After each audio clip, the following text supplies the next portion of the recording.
Cool. So yeah, so I guess while Mitch is getting that up, we split this forecast into three parts essentially. So we start off talking about macro and what we're expecting from the Fed and the traditional financial markets in 2023.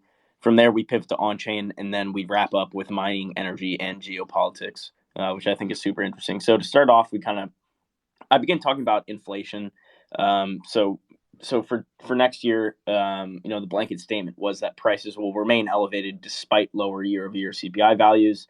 So we're going to remain in this supply constrained environment in energy, and this is going to drive these heightened CPI values in 2023. That doesn't necessarily mean that we're going to see CPI increasing throughout the year, but they will. I believe that CPI values are going to remain elevated, so above that 2-3% level. And energy prices remaining high, and Joe will talk about energy a bit more later.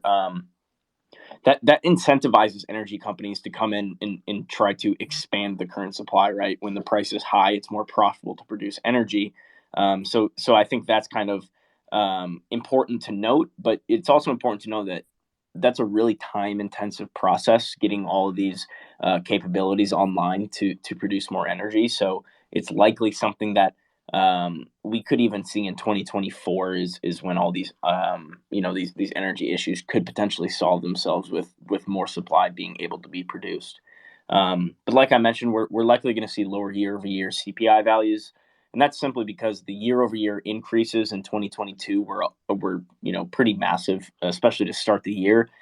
So it's unlikely that we're going to have month over month CPI increasing that aggressively in 2023, which would mean that we're going to have declining year over year values, even though inflation is going to remain a serious issue. And then in this slide, we included a chart of CPI and just the energy components, and you can just kind of see the recent trend, which has been higher energy prices over the last few months. So then from there, we pivot to talking a little bit about the Fed, saying that the Fed will likely remain contractionary to let high rates force less borrowing. So obviously, heightened prices are a big issue in 2022. We believe that they will remain an issue in 2023, which means that the Fed will likely, or at least we expect the Fed to remain contractionary in their policy. And recently, Powell spoke a lot about, most recently in November, or even more recently, declining the size of the rate increases in the next two meetings. So whether that's December or February 2nd. And their plan has always been to raise rates to a neutral level and then hold them there as long as it takes, to lower prices.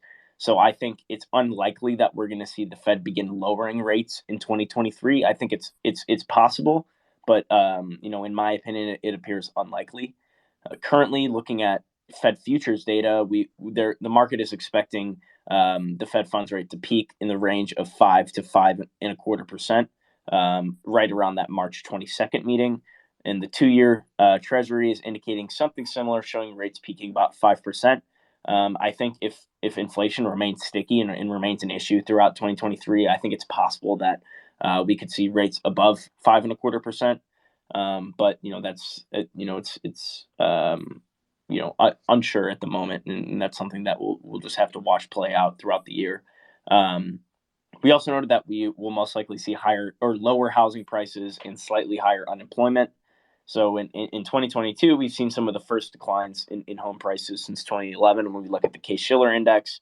And that, this is obviously the result of aggressively rising mortgage rates in 2022. In the 30-year fixed mortgage peaked out about 7% in November.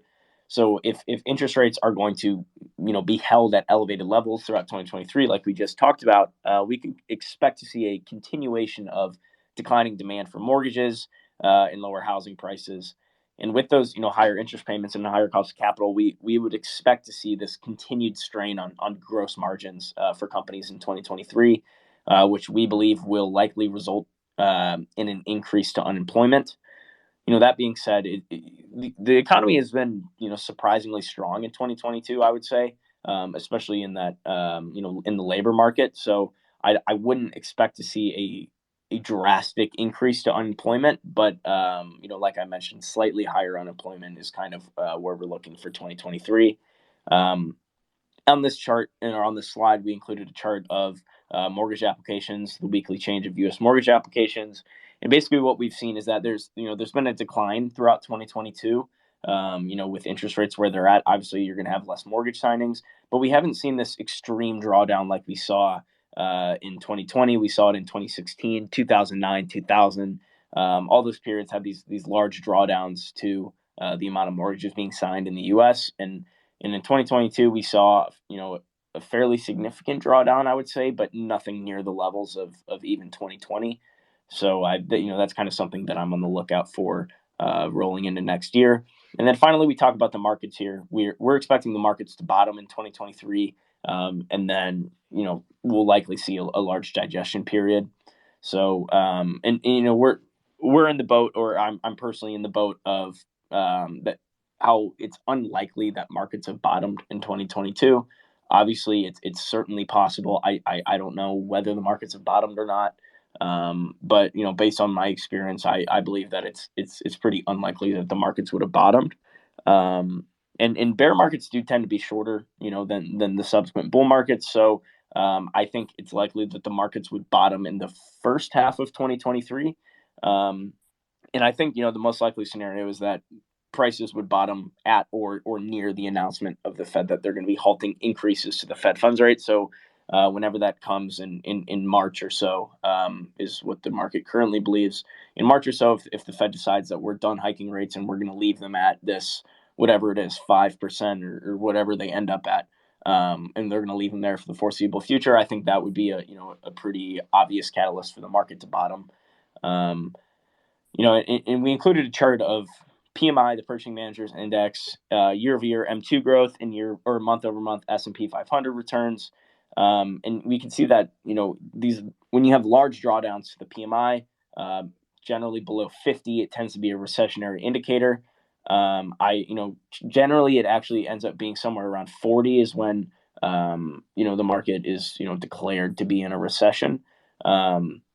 And these large dips to the PMI also tend to coincide with deeply negative month-over-month returns for the S&P. So PMIs is definitely somewhere I'm looking at, and I think that's just a really good broad economic indicator. So I think we're likely to remain in this declining PMI environment in 2023, and I think it's very possible that gets pushed into those extreme lows near 45, 40, or you could potentially go lower. And like I said, that tends to coincide with bad months for the S&P. So that, that's something to look out for. And we've also seen a slight decline to the M2 money supply in 2022. I think that's likely something that would come to an end in 2023 if rates are going to be held elevated for some time. We could start to see M2 start to creep back higher, I think is possible. And that increase to liquidity would help usher in that maybe that bottom and just higher prices for assets and securities in total. And and like I mentioned, if prices are going to bottom in the earlier half of 2023, I think we're going to require an extensive sideways period. That's something that you see pretty much across the board in bear markets, excluding 2020, of course. So I think there's no real reason to be in a rush to get back into the market. Right? I think we're going to have some sideways congestion. I think it's going to make it pretty obvious, what the key levels are to trade around. And I don't think anyone's going to miss anything. So with that, I'm going to pass it on to Mitch to talk about the on-chain. Hey, Blake, I just want to ask you a couple questions real quick, if you don't mind. The first is, can you explain the Purchasing Managers Index briefly for people who may not be familiar? Yeah, so the Purchasing Managers Index is essentially a survey of manufacturing purchasing managers throughout the United States. So, on that manufacturing sector, I think it's a really key insight to what the economy is actually doing, right? Because you get to look at exactly how much demand is there for certain products in the market. What are prices doing from a finished goods side, and what are prices doing from those raw inputs? So overall, the sentiment of these manufacturing purchasing managers is a really good insight into what the economy is doing.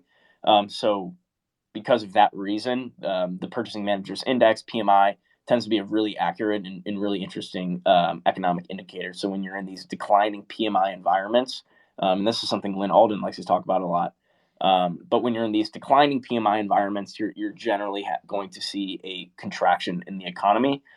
So major declines in the PMI tend to coincide with that short-term debt cycle, that 3 to 7 year business cycle. When you have those declines in the business cycle, you're in that contractionary environment of the business cycle, you tend to see a declining PMI as well. So right now we're in this declining PMI environment, currently sitting right around 50. So 50 is that recessionary benchmark.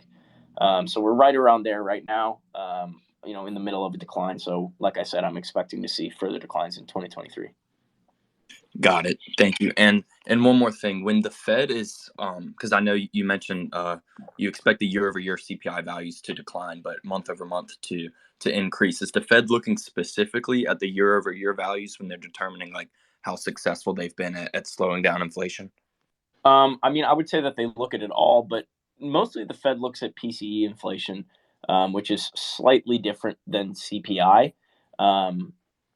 PCE inflation tends to be less volatile, but that's kind of what the Fed looks at more so than the CPI. Not saying that they don't look at CPI, because obviously they do, but it's not necessarily the number one indicator that they're looking at. But I would say that year over year tends to matter, solely because that's just like the headline number, right? That's what everyone talks about is year over year inflation. So when you have periods of drastically increasing year over year inflation, obviously that's not a good look for the Fed or anyone in office in government for that matter. So I think it's important to look at, but it's not necessarily the Fed's number one tool. Cool. Yeah, that makes sense. I appreciate that. And we'll shift gears to on-chain now. Yeah, Mitch, real quickly, Yeah, Joe. I just have one comment for Blake's section. Great analysis and great questions, Mitch. I really liked, and I've mentioned this before on Spaces and in the newsletter, but I really liked your analysis saying that whenever the Fed does likely pause interest rate hikes, that's potentially likely when the market will bottom, or at that point the market will have bottom.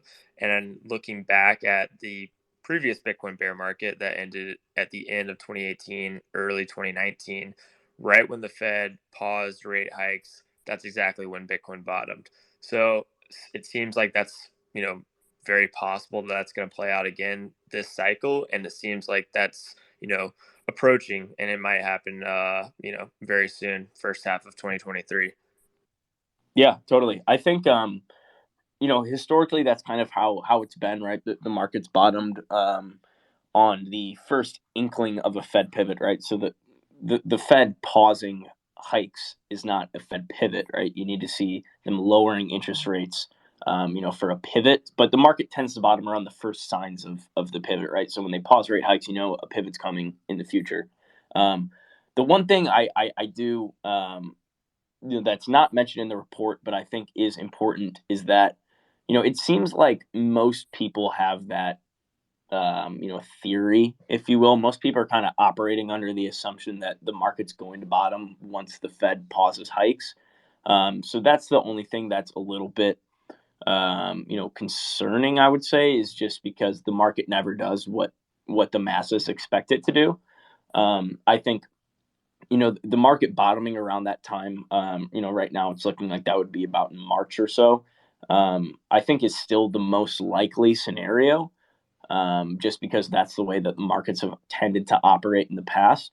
That being said, I would not be surprised to see markets bottom before that or after that, just because of the sheer amount of people that are expecting that to occur. And on that note, with about the Fed pausing, I pulled up the Fed funds rate here on my computer, and it looks like they were only able to maintain that pause for about 6 months before they were forced to pivot.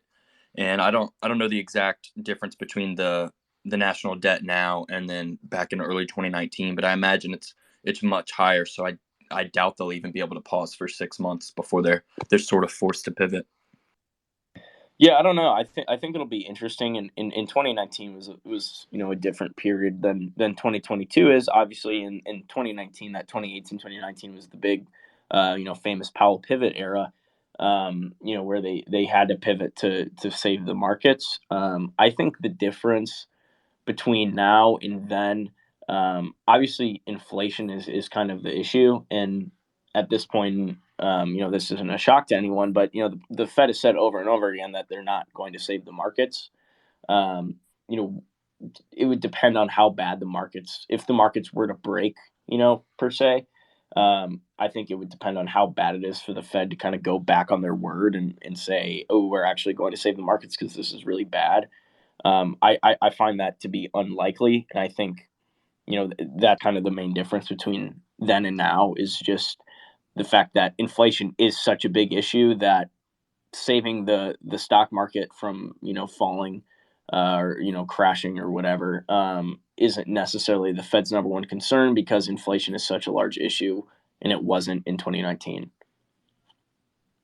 I agree, but I think we'll see. When push comes to shove, they might be tempted to just turn the printers back on, but only time will tell. Yeah, totally. With the on-chain stuff, so the first forecast we've made is that Bitcoin's very likely going to flip the short-term holder and long-term holder realized price resistance levels. And something, a point I really want to make is I think people forget just how fast the Bitcoin price can rip up. As we've seen these FTXs blow up, if more of that stuff happens, we're only seeing a larger percentage of the Bitcoin supply go to the strong hands. And the way I'm visualizing this is like a rubber band, right? You can keep pulling it back and pulling it back, but you're going to get more tension. And then, when the floodgates are finally open, you could see the Bitcoin price, rip up incredibly fast, even faster than we saw in late 2020, early 2021. So I'm confident that maybe not the next time the price goes up to the short-term holder realized price, it might not turn it into support then, but I'm confident that at some point throughout 2023, especially if we see the Fed pause like Blake mentioned, I think we'll flip that into support instead of resistance, and that'll indicate that it's highly likely the worst of the bear market bottom is over for Bitcoin. Another forecast I'm making, and I don't think this one is really bold at all, is that we're going to see more Bitcoin leave exchanges. We saw exchange balances peak in 2020, and this year they've plummeted. And we had Michael Saylor on the podcast this week, and he mentioned him and Joe were discussing, how are like institutions and governments and publicly traded companies going to custody their Bitcoin. They probably won't hold their private keys. They're going to have layers, and they're going to use trusts and everything. But with that being said, and I recognize that that's highly likely, I still think over the long run we're going to see exchanges balances decreasing. We're going to see people self-custodying. Like my entire life, I'm going to self-custody my Bitcoin until I'm like really old and I've got grandkids that I perhaps want to inherit my Bitcoin. At that point, I may use sort of a trust fund or something like that to make sure my Bitcoin's not lost forever. But there's always going to be people who want to self-custody their Bitcoin. So I think the long-term trend is you're going to just see, more Bitcoin in cold storage, even if the institutions are using, third parties to custody their Bitcoin. But I think, especially with the whole FTX situation still being hot on people's minds, and uncertainty around some of these other exchanges like Binance and Crypto.com, I don't see exchange balances increasing at all in 2023. I think they're gonna plummet even more, perhaps below 2 million Bitcoin total. I think that's very likely. So again, that's just more Bitcoin being added to strong hands, which is going to make it a lot. It's going to make it melt faces when the price eventually has room to go up. And the third prediction I made for on-chain is we're going to see the number of entities on the network increase.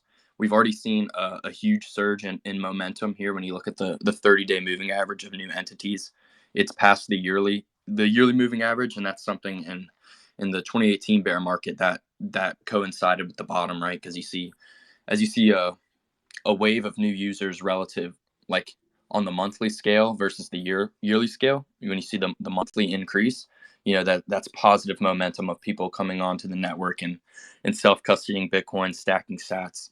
And that's what we've seen. And over time, right, you just see, you see the total number of entities grow, and we did that adoption report, and I believe we're near the beginning of the exponential growth stage for Bitcoin's S adoption curve, and I think 2023 could be a really big year, and starting to see that exponential growth. So that's something I've forecasted, and those are the real three main points I wanted to make.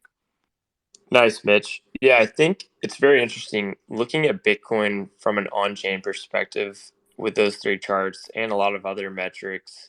It really seems like, this is potentially the bottom of the bear market, at least in comparison to other previous Bitcoin bear markets.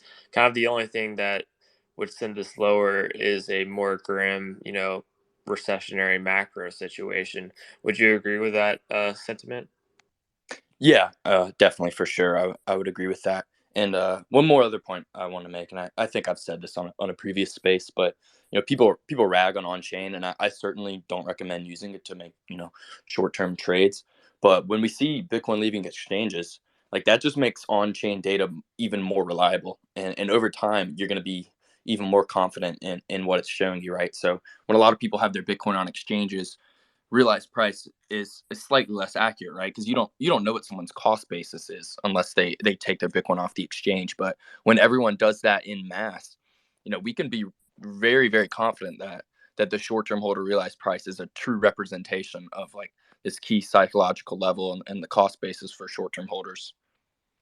And of course, that's not the only metric that benefits from Bitcoin leaving exchanges. So just over time, as I think on chain will get more valuable in sort of like a macro sense.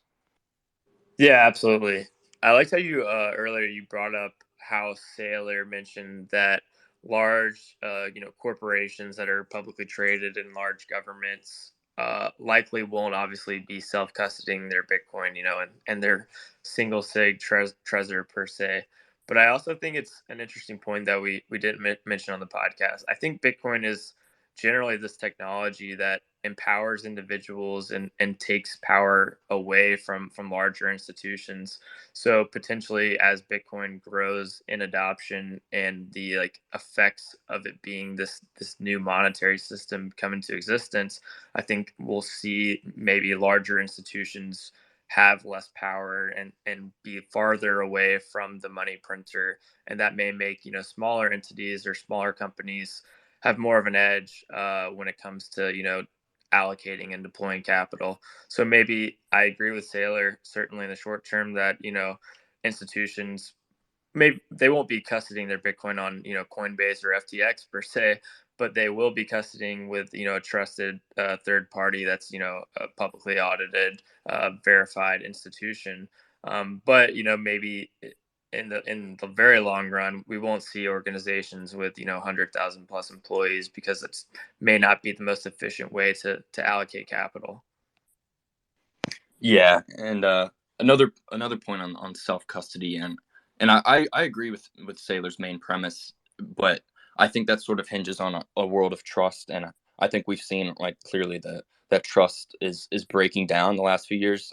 Anyone who's read Ray Dalio's book on the changing world order, it's I would say it's pretty likely. I'm not going to say it's like going to happen, but we're in one of those shaky times, right? It's what do they call it, the fourth turning, and when you see we could have a war or something of that sorts, and trust is at an all-time low. I think that's where Bitcoin really can shine, and the ability to custody the asset and not have to rely on anybody else, I think is going to appeal to a lot of people, even Yeah. even small businesses and even perhaps larger businesses might, because if you hold all your assets on a bank, and the government can sort of tell you what you can and cannot do, who can access their funds, there's really no reason not to adopt Bitcoin. Yeah, great points, Mitch. I can transition us to mining. One of the predictions that we made in the mining sector is that we think the S19XP will likely retain its market value longer than its predecessors. So, looking at ASICs and Bitcoin mining machines from like a very broad perspective, since Bitcoin mining originally started, the rig efficiency, which is basically how much energy can produce a specific number of hashes. The growth rate of rig efficiency as new chips are developed has been slowing over time, basically due to chip producers approaching the limit of what is thermodynamically viable with modern technology that we have today. So today's premier Bitcoin ASIC, which is the XP, it currently has an efficiency of 21.5 joules per terahash, and this machine has transistors the size of 5 nanometers. Most people probably have no idea what that means, and it makes a lot of sense. For comparison, a human hair is 100,000 nanometers wide. So viewing each transistor on an S19 XP would definitely not be visible to the human eye, and it would not even be visible on most microscopes. So these machines are top of the line, and it's definitely approaching what's currently viable with modern technology. And so why does this matter in relation to the S19 XP, and why would it help it retain its market value longer than previous ASICs? Well, if you think about it, if the next generation ASIC happened to be 100x more energy efficient, it would effectively make all previous ASICs obsolete in a short period of time, right? Miners would be forced to upgrade their rig to remain competitive, and they must have made an adequate return on their machine before upgrading. But if the next generation ASIC is not multiples more efficient, the older gen rigs remain competitive for longer periods of time. And this effectively means that both the machine's market value and its future cash flows likely won't be evaporating at a rapid pace. So our prediction for mining, the first one is that the new machines that are created and manufactured today have a significant probability of being competitive for a long period of time. The second major mining prediction that we have is kind of related to the previous one, but it's that Bitcoin mining difficulty growth rate will likely slow in 2023. And so, for those that don't necessarily know, Bitcoin mining difficulty and total network hash rate are correlated 1 to 1. So, if hash rate doubles, then mining difficulty doubles. And since we're having ASICs commoditizing, meaning the next generation ASIC isn't magnitudes more efficient than the previous generation ASIC, it's becoming more and more difficult to increase the network hash rate by manufacturing, a new advanced ASIC. Instead, hash rate and difficulty are growing due to an increased consumption of cheap and wasted energy. And so our thesis is that 2023 will likely be a slow year for global hash rate growth because of three key factors. One, ASIC commoditization. Two, lack of mining investment in 2022 because of a poor Bitcoin price performance. And then three, a global energy crisis. There's a lack of available cheap energy currently. And so the idea overall is that mining rigs and mining infrastructure cannot be built out overnight.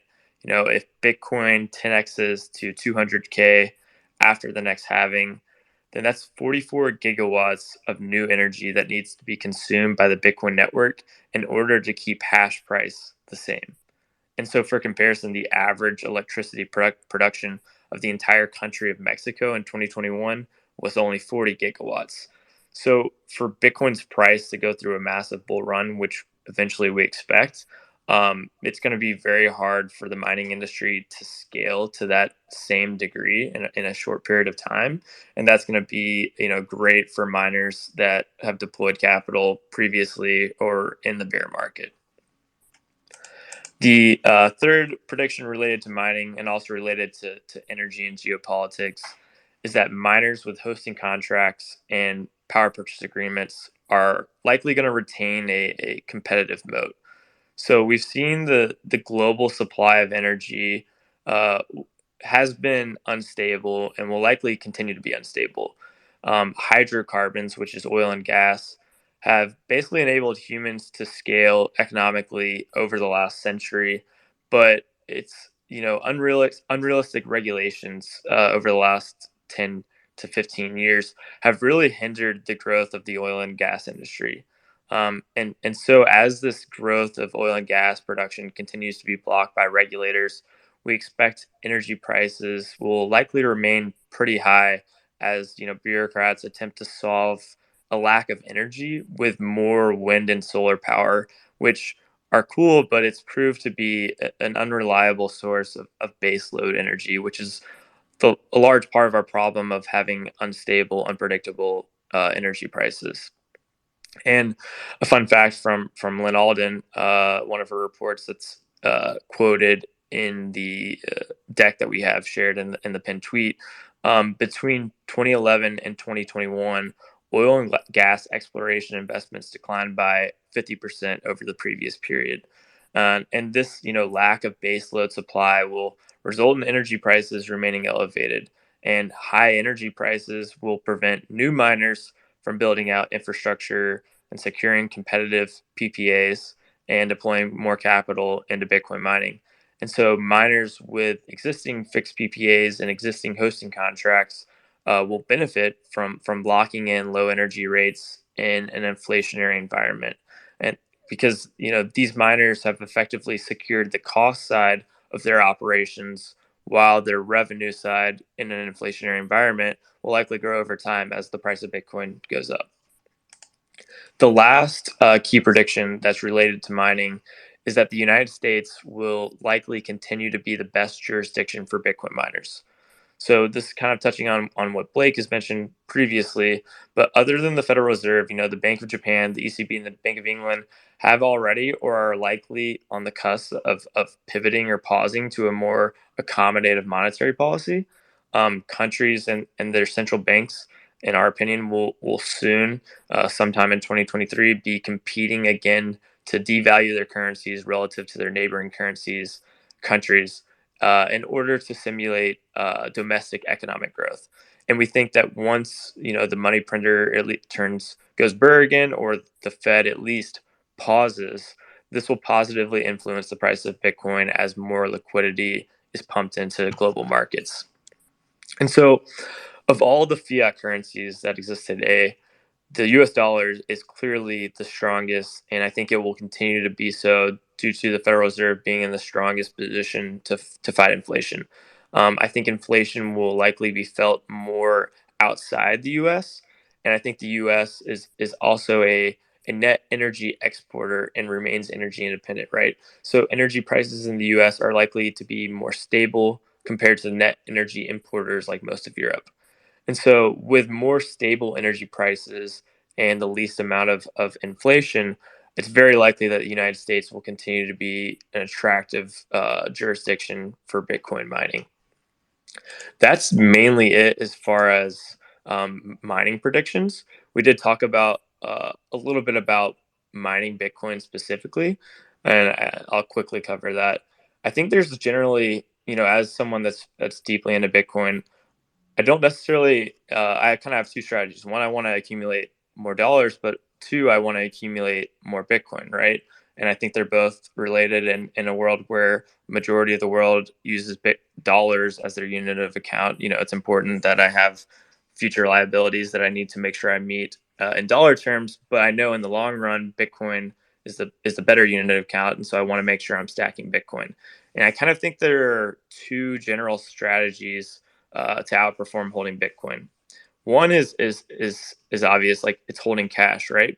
This is something that you're selling Bitcoin at the market top, and or you're doing something like the cash and carry trade. But of course, this is extremely difficult to time, and you don't want to be the one selling your Bitcoin and watching Bitcoin do a 10x and then ending up with 1/10 of the Bitcoin that you had.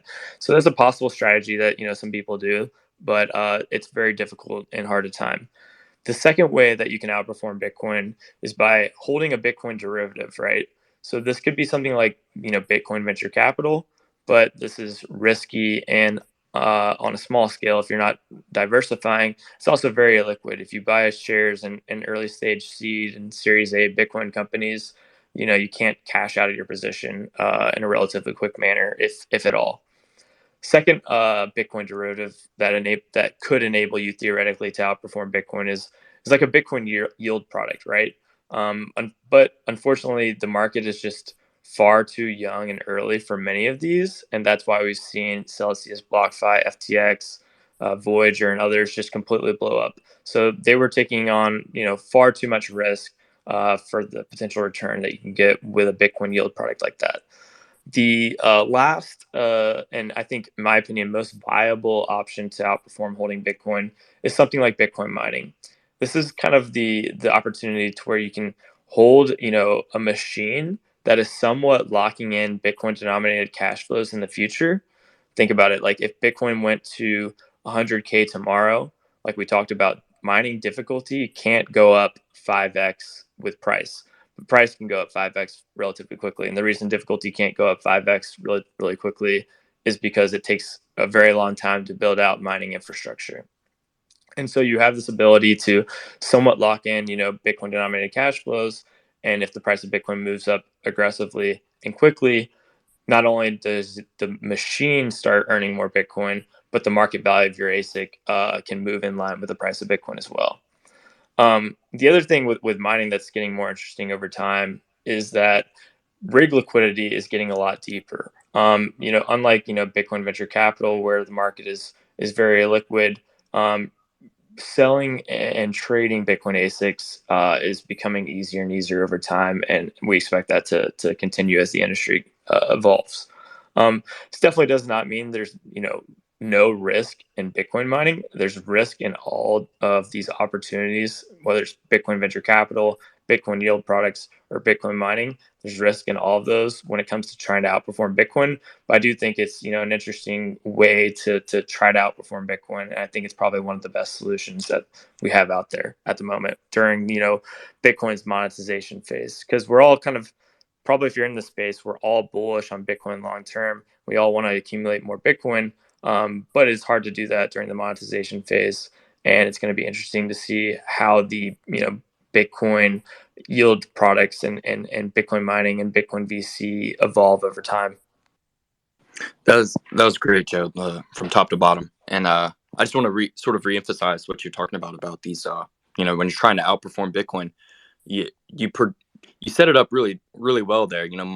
When we see all these exchanges with their yield products, and if you're trying to do the cash and carry trade, right, you sell spot and buy a future, or vice versa. You're taking counterparty risk with the platform you're using, and of course, Bitcoin venture capital is really not available to the common person. So that really sets up mining. Like if you want to try and outperform Bitcoin, mining seems to be like definitely the least risky and most reasonable route to take.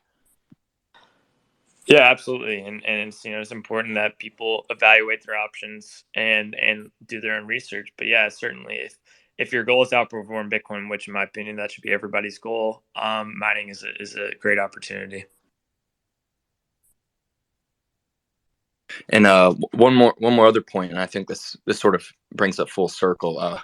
This is right when I'm not reading this correctly. Between 2011 and 2021, oil and gas exploration investments declined by 50%.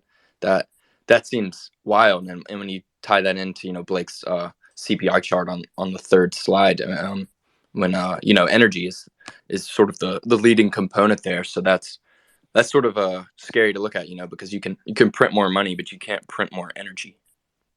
Yeah, totally. It's definitely going to be very interesting to see how the energy industry develops over time. I think one thing that's been exciting to me recently is kind of understanding the concept that Bitcoin is this kind of network that incentivizes more production of energy, right?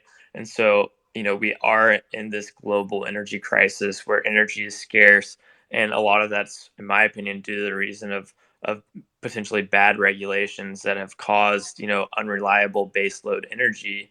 Bitcoin mining is now this new technology that incentivizes more energy production, and I think when humans have access to more energy, specifically more cheap, inexpensive energy, that's going to benefit all of humanity. 100%. And I wish I could find the thread, but I saw something earlier this week. I wish I could remember who put it out there, because it was very very fascinating. Basically, it was sort of juxtaposing like how much energy Bitcoin mining is actually using, right? And I can't remember the exact numbers, but I think 1 S9, which is a somewhat outdated machine, was the equivalent of like 200 professional bikers going full speed, like bicyclists. They could maybe produce as much energy as an S9 could in 1 hour. So it's fascinating how much energy Bitcoin mining uses, and that's a great thing, right? We want to use more energy, because when you look at the energy consumption and the life expectancy, they're pretty much one for one correlated. So producing energy is a great thing, and it's awesome that Bitcoin mining incentivizes that. Yeah, totally. Great points. And just to wrap up, I think summing up what Bitcoin miners do could be interesting for the audience. Miners are basically Bitcoin block producers, and they're constructing digitally verifiable walls of energy around Bitcoin transactions. And so all of your old Bitcoin transactions that may be, sitting, that you have the keys to in your hardware wallet, these old transactions are fortified and finalized by hundreds or thousands of digital walls of energy. That's kind of what miners are doing. They're building these quickly verifiable walls of energy that anyone can verify in seconds on their machine, but it takes time and gigawatts worth of energy to really put that security around those transactions and make those transactions final, to where it's very hard for anyone to potentially overwrite those. Expensive to manipulate, and costless to verify. It's incredible. Thank you everybody for tuning in.